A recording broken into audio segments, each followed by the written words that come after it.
ಈ ಮನೆಗೆ ಅತಿಥಿಗಳಿದ್ದಾಗೆ. ಅತಿಥಿ ದೇವೋ ಭವ ಅನ್ನೋದು ನಮ್ಮ ಧರ್ಮ. ಇಷ್ಟು ದೊಡ್ಡ ಮನೆ ಇರಬೇಕಾದ್ರೆ ಅವ್ರು ಯಾಕೆ ಹೊರಗಡೆ ಉಳ್ಕೋಬೇಕು?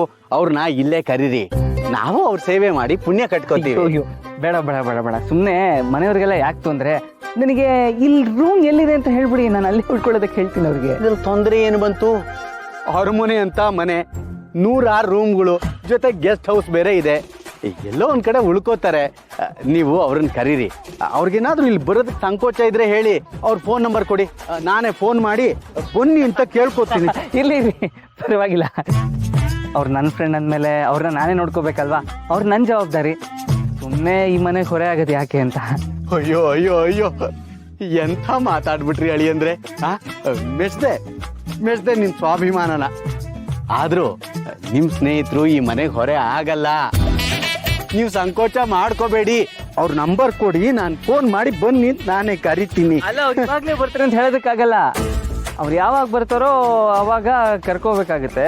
ಪರವಾಗಿಲ್ಲ ಬಿಡಿ, ನಾನು ಏನೋ ಒಂದು ರೂಮ್ ವ್ಯವಸ್ಥೆ ಮಾಡ್ಬೋದಾ ಅಂತ ಯೋಚನೆ ಮಾಡ್ತಿದ್ದೆ. ನೀವೇನು ತೊಂದರೆ ತಗೋಬೇಡಿ, ನಾನು ನೋಡ್ಕೊಂತೀನಿ. ಅಯ್ಯೋ, ಶ್ರಾವಣಿ ರೆಡಿ ಆಗ್ತಿರ್ತಾಳಲ್ಲ, ಆಗ್ತಿರ್ತಾಳೆ. ಮುಖ್ಯವಾಗಿ ಅವಳು ತುಂಬಾ ಸಂತೋಷವಾಗಿದ್ದಾಳೆ. ಅವಳ ಮುಖಕ್ಕೆ ನಗುನೇ ಅಲಂಕಾರ, ಅವಳಿಗೆ ಅಲಂಕಾರನೇ ಬೇಡ. ಆದ್ರೂ ನಮ್ ಸುಬ್ಬು ಹೇಳ್ದಾಗೆ ಶ್ರಾವಣಿ ನಿಮ್ಮವ್ರು ರೆಡಿ ಆಗಿರ್ತಾರ? ಹಾ,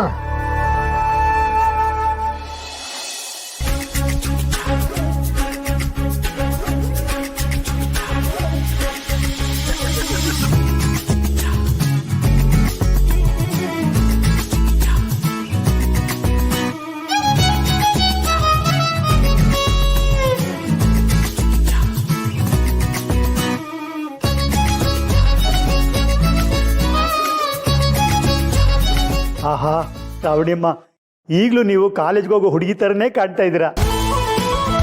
ಮನೇಲಿದ್ರೆ ಮಹಾಲಕ್ಷ್ಮಿ, ನೀವು ಈ ರೀತಿ ರೆಡಿಯಾಗಿ ಆಚೆ ಹೋದ್ರೆ ಥೇಟ್ ಸಿನಿಮಾ ಹೀರೋನಿ ಥರನೇ ಕಾಣ್ತಿರ್ತೀರಾ. ನನ್ನ ಮಗಳಿಗೆ ನಂದೇ ದೃಷ್ಟಿಯಾಗೋ ಹಾಗಿದೆ. ಮುದ್ದ ಕಾಣಿಸ್ತಿದ್ಯಾ ಮಗಳೇ? ಹೌದು ಪುಟ್ಟ, ನಿಮ್ಮಮ್ಮ ಹೇಳ್ತಾ ಇದ್ದೆ ನಿನ್ ಮುಖಕ್ಕೆ ನಗುನೇ ಅಲಂಕಾರ ಅಂತ. ಈಗ ನಗು ಜೊತೆಗೆ ಈ ತರ ಬಟ್ಟೆ ಈ ರೀತಿ ರೆಡಿ ಆಗಿರೋದು ನೋಡಿದ್ರೆ ಇನ್ನೊಂದ್ಸಲ ತಾಳಿ ಕಟ್ತೀನಿ ಅಂತಾನೆ. ಶ್ರಾವಣಿಯಮ್ಮ, ಸುಬ್ಬು ಎಷ್ಟೊತ್ತಿಗೆ ಬರೋಕ್ಕೆ ಹೇಳಿದ್ದಾನೆ?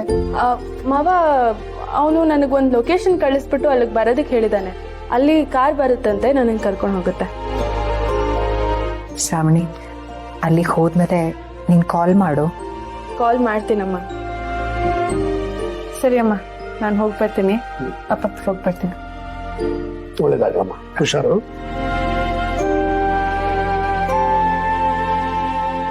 ನೀನ್ ಆಸೆ ಪಟ್ಟ ಹಾಗೆ ನಿನ್ ಗಂಡನ ಮೀಟ್ ಮಾಡೋದಕ್ಕೆ ಹೋಗ್ತಿದ್ಯಾ? ಒಳ್ಳೇದಾಗ್ಲಿ ಮಗಳೇ, ಹೋಗ್ಬಿಟ್ವಾ. ಹೋಗಿ ಬನ್ನಿ ಶ್ರಾವಣಿಯಮ್ಮ. ಅಲ್ಲಿ ಹೋಗಿ ಅಲ್ಲಿ ಅವನಿಗೆ ಕಿವಿ ಹಿಂಡಿ ಬುದ್ಧಿ ಹೇಳಿ ವಾಪಸ್ ಕರ್ಕೊಂಬನ್ನಿ. ಸರಿ ಮಾವ, ಅವನಿಗೆ ಪಾಠ ಕಳ್ಸೋದಕ್ಕೆ ನಾನೇ ಅಲ್ಲಿಗೆ ಹೋಗ್ಬೇಕಾಯ್ತು. ಸರಿ, ನಾನಿನ್ ಬರ್ತೀನಿ. ಹುಷಾರು.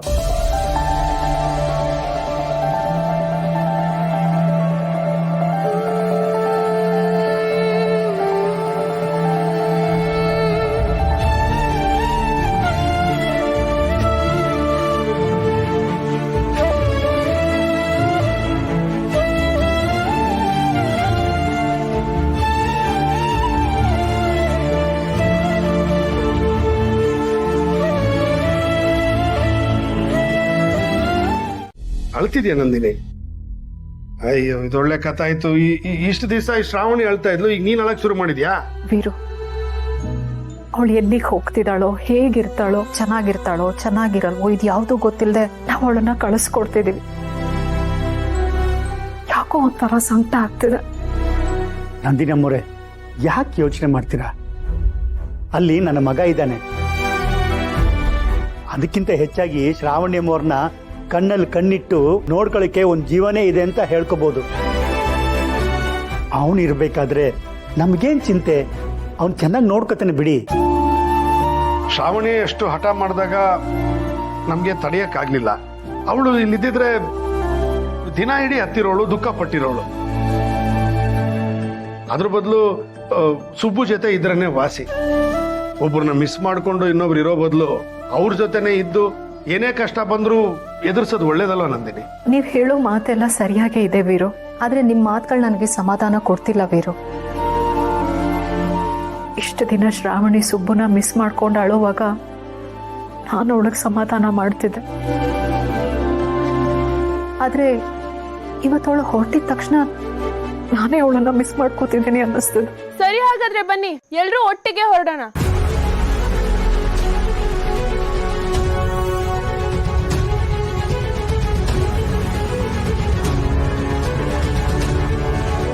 ರಾವಣಿಮ್ಮ, ಇದೇನು ವಾಪಸ್ ಬಂದ್ಬಿಟ್ರಿ? ಅಲ್ಲೇನಾದ್ರೂ ತೊಂದರೆ ಆಯ್ತಾ? ತೊಂದರೆ ಆಗಿಲ್ಲ. ನಾನು ಇಲ್ಲಿಂದ ಹೋದ್ಮೇಲೆ ಅಮ್ಮಂಗೆ ತೊಂದರೆ ಆಗುತ್ತೆ ಅಂತ ಗೊತ್ತಾಯ್ತು. ಇಲ್ಲಿ ಬಂದು ನೋಡಿದ್ರೆ ಅದೇ ಆಯ್ತು.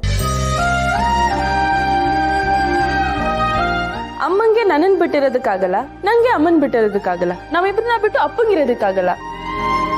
ಅದಕ್ಕೆ ಎಲ್ರೂ ಒಟ್ಟಿಗೆ ಹೋದ್ರೆ ಚೆನ್ನಾಗಿರುತ್ತೆ ಅಂತ ಅನ್ಸ್ತು.